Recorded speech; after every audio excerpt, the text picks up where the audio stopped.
தற்கொலை பண்றது ஒரு கோழைத்தனம் அப்படின்னு நினைச்சவங்க யாரெல்லாம் இல்லையோ, அது வந்து ஒரு கோழைத்தனம் அப்படி கிடையாது. அது வந்து தவறான புரிதல்.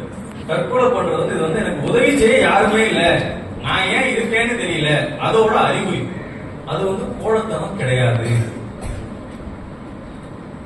ஒரு தடவை அவன் தற்கொலை முயற்சி பண்ணிட்டான், இல்ல ஒரு தடவை அவன் தற்கொலைன்னு சொல்லிட்டான், சாகர வரைக்கும் அவன் தற்கொலை எண்ணத்தோட தான் இருப்பான் அப்படின்னு யாரும் நினைச்சிருக்கீங்களா? அது வந்து தவறான புரிதல், மாத்திக்கோங்க. அப்படி கிடையாது. சூசைடல் ஐடியான்றது பெர்மனன்டான விஷயம் கிடையாது.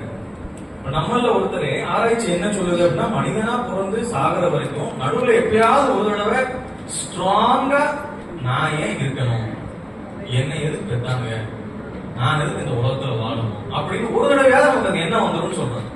ஆனா அதுல செயல்படாம இருக்கிறது ரொம்ப முக்கியம். நான் சொல்றது எல்லாரும் ஏற்றுக்கிறீங்களா? நான் சொல்றது நானா சொல்லல, ஆராய்ச்சியில தான் சொல்றோம். Every human has at least one serious thought, why I born, என்ன ஏன் கடவுள் இந்த உலகத்தை படைச்சாப்ல அப்படின்ற கேள்வி வந்துரும் அப்படின்னு சொல்றேன். அப்படின்றப்போ சூசைடல் தாட்ஸ் வரும், லைஃப் லாங்கால இருக்காது. It's a phase. A suicide survivor never ever makes further attempt. ஒருத்தர் வந்து ரொம்ப சிவியரா சூசைட் அட்டம் மேக் பண்ணி வாயில இனிமா கொடுத்து ஊசி ஈஸியை போட்டு வீட்டுக்கு அனுப்பிச்சிட்டாங்க. இவ்வளவு அனுபவிச்சுட்டாரு, இதுக்கப்புறம் ஒரு தற்கொலை முயற்சி பண்ண மாட்டாருன்னு யாரும் நினைச்சிருக்கீங்களா? ஒரு தடவை அட்டம் பண்ணா இது பண்ண மாட்டான், பண்ணட்டும் விடு, பண்ணி பார்க்கட்டும் அப்படியே நினைச்சிருக்கீங்களா? அப்படி கிடையாது. ஒரு தடவை அட்டன் பண்ணிட்டாங்கன்னா that is a high risk fellow. இன்னொரு டைம் அட்டன் பண்றதுக்கு அதிக சான்சஸ் இருக்கு.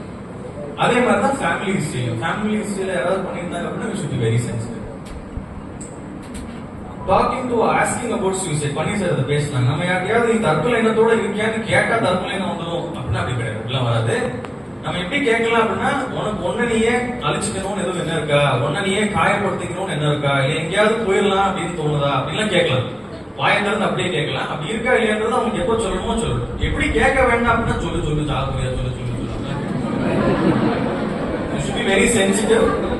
உங்களுக்கு அப்படி தோணுதா, நீ நாள் நல்லா இருக்க, திடீர்னு அமைதி ஆயிட்ட, உனக்கு ஏதோ அப்படி எண்ணங்கள் இருக்கா கேட்கலாம்.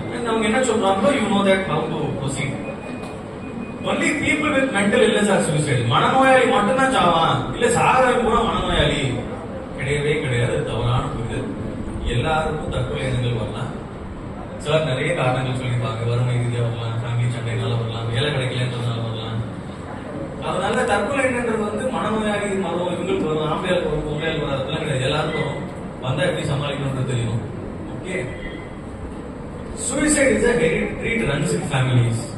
அவங்க குடும்பத்தில் எப்படி கொண்டாடுங்க, அவங்க வீட்டுல தற்கொலை பண்ணி இறந்துட்டாங்களா, அவங்க வீட்டுல யாராச்சும் தொத்து நோய் கிடையாது.